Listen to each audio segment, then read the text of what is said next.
guys, and welcome to Bomb Anime. It's Shogo Ruka and Big Boy Simon here, bringing you another episode of Paranoia Agent. You know what it is. Let's get right into it. This threw me for a loop, you know. Bruv, it was heavy, fam. It was a bit much. It was a heavy episode for me.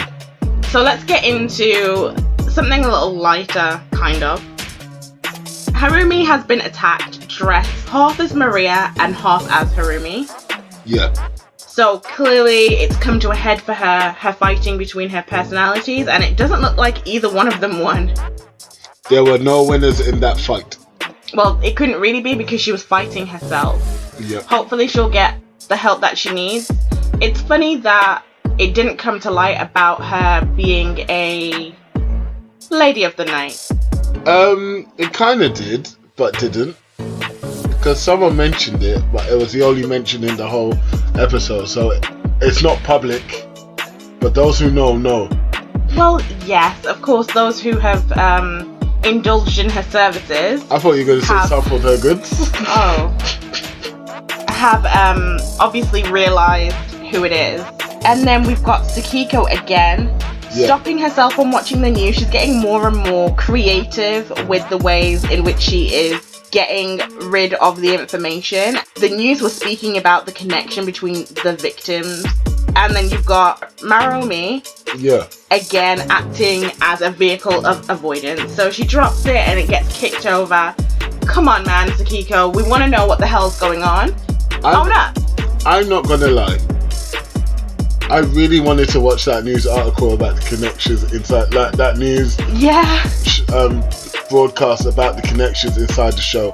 I really wanted to know, and she kind of killed it for me a little bit, but it's part of the story. It's unraveling. I like it. They keep effing with us. I want to know as well, and I actually did get fooled because I thought they were actually going to let us know what happened, because I was thinking, okay, she can't avoid it. She got pushed right into the glass, right up against the TV. We're going to see it, and then, of course, we didn't. Yeah, our girl Tsukiko is sick from at avoiding the truth. Okay, so, you know, we've got to talk about Hirakawa. I don't want to talk about it. He is the whole episode.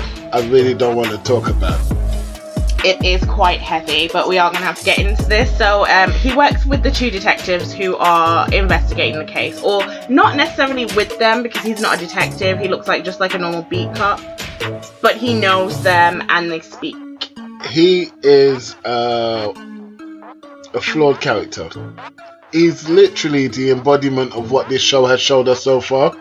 How certain characters may do good things, but are not entirely good people. Name one good thing that he did. He's trying to build a legacy for him and his family and keep them in a great situation. Is it? Because what I saw was that he said he wanted to look after his family, but we only see him hire women of the night that are around the same age as this daughter that he's supposed to have. We watch him gamble.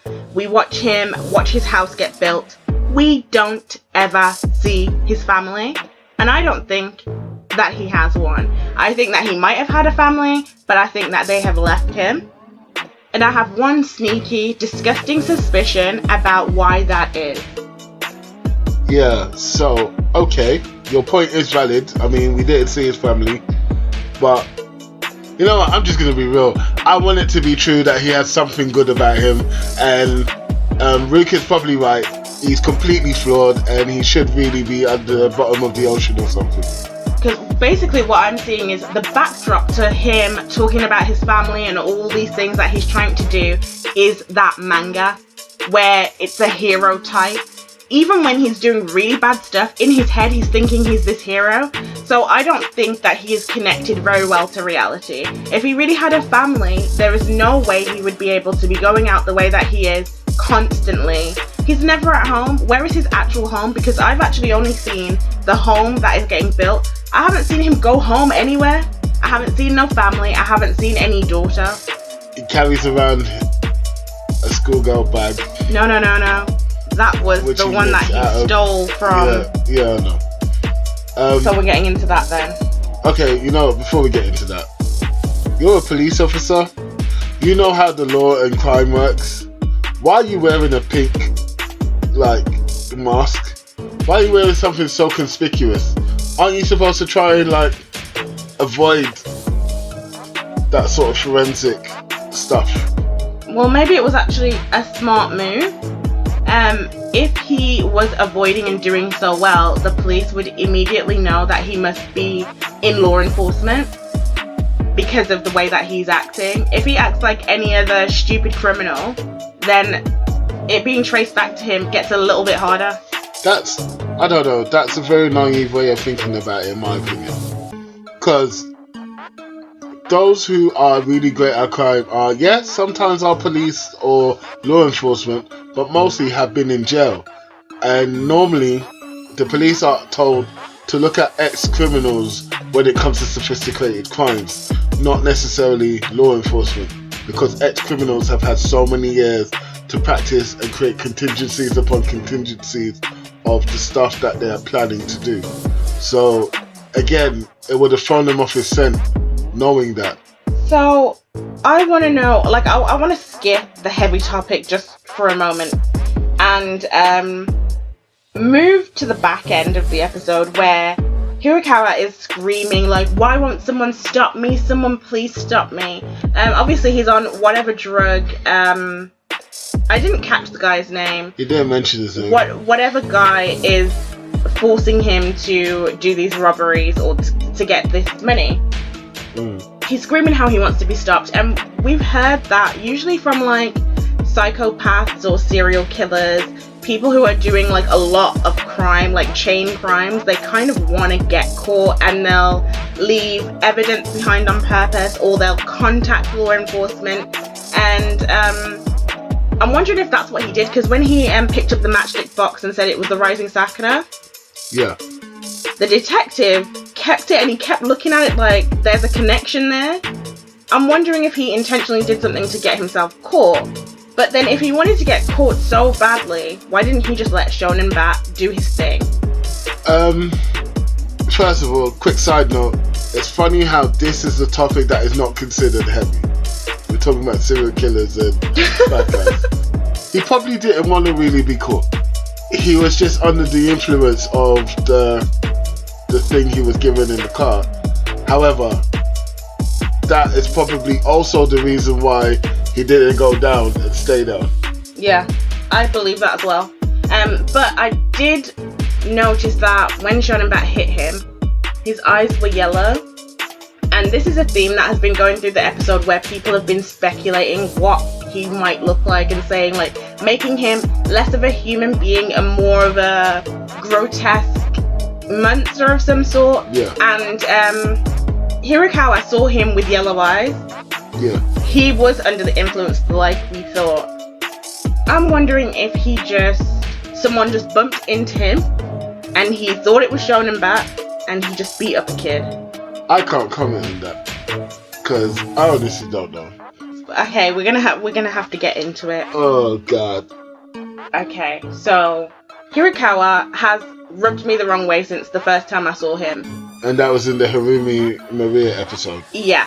Yeah. Because he kept saying, call me daddy. But I didn't mention it because I was like, okay, I'm just being kind of prejudiced because of what he's saying. I don't really enjoy guys that like that. It's gross. It's very creepy. I find it very creepy and I just don't understand the appeal. Because it's gross. So I didn't mention it, and I wish I had, because we have him here robbing a couple and their daughter comes home. Okay, so the daughter comes home and then he goes, call me daddy to the daughter. I'm skipping a lot of stuff here. She's come home, seen her parents tied up and about to be robbed. And some creepy old guy has literally said, call me daddy. This is the same phrase he uses on Maria and the other ladies of the night that he walks on an innocent little girl. Then the door shuts and the camera goes away and we don't know what happened. But we can obviously speculate. She was in a school uniform. She was in a school uniform. And he had her bag when he left. So he took two things from her, in my opinion, based on what I saw. and that's just wrong. And I understand the powerful imagery that the anime is going for, but this was a bit of a shocker for me personally. Yeah, yeah. Now, it doesn't mean I'm going to stop watching the anime, and it doesn't mean that because it was mentioned, how dare they do that, and the anime is bad. It's a story, and unfortunately life is a series of stories that includes this as a story, and again, it's written really well as a story. But my gosh, what the it was very disturbing, actually, and I'm very happy that it wasn't in any way graphic, and I'm very thankful that we didn't actually see anything like that. I don't think I would have been able to watch. It was awful. He really does deserve to get taken down, and I actually do think he is going to get taken down because he's being very sloppy. I don't know how else to say it, but I'm pretty sure when he robbed the couple, he didn't come prepared. So if he did anything, I'm sure that there'll be DNA. I thought the manga choice was quite interesting, and the name of the episode as well. It was called A Man's Path, but then we didn't see a man at all, and I think that was really intentional. Now, before anyone gets triggered by saying, how do you know what a man is? You don't know what a man's path is, this, that and the other. Listen, we knew what the manga was trying to portray. Did that sound like Hirokawa to you? Exactly. Don't look at the labels too tough. Look at what he was trying to be and what he actually was. And they were stark differences, bro.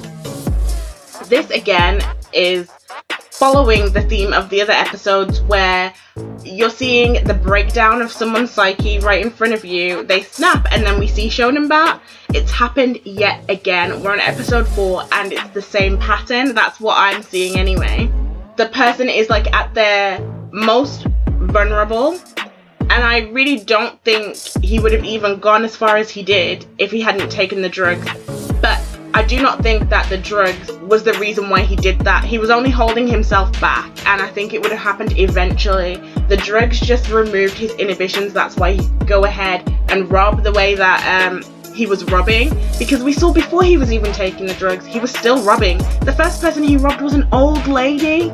He had no shame. That was by herself, and he didn't hesitate. He just went straight for it. So I don't believe that the drugs changed his personality in any way. It just helped to release his inhibitions at that moment. But it was really a long time coming. He was going to go that way, and I kind of feel like he's probably done it before. I'm not sure about the done it before stuff, but yeah, I agree with the rest of what he said. He's definitely down that path, and we know where it ends. So guys, meet us in the comments. Please like, sub, and share. Peace.